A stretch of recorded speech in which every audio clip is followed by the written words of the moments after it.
La Generalitat de Catalunya i l'Ajuntament de l'Hospitalet tancaran en els pròxims mesos un calendari per construir els equipaments que hi ha pendents a la ciutat.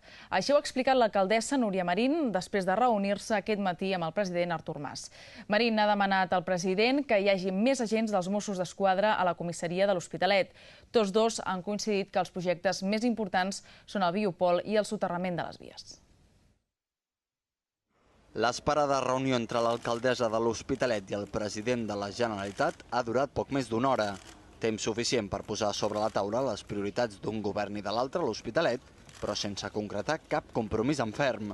Segons l'alcaldessa, tots dos dirigents han coincidit que cal potenciar el desenvolupament econòmic de la ciutat a través de la plaça Europa, el biopol i realitzar projectes cabdals com el soterrament de les vies.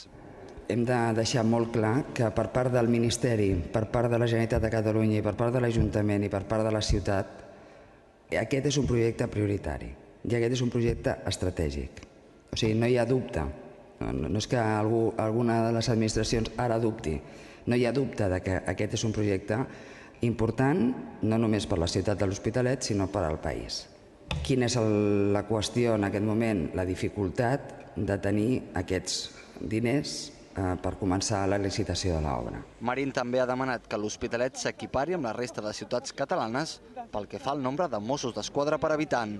El compromís és, evidentment, d'anar fent-ho a mesura que els Mossos estiguin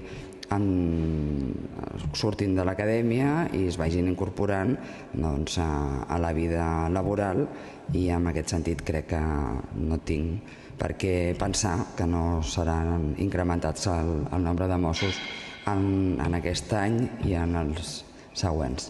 Respecte als projectes que la Generalitat té pendents a la ciutat, com el de la millora d'equipaments sanitaris o residències, Marín i Mas han acordat establir un calendari en els propers mesos.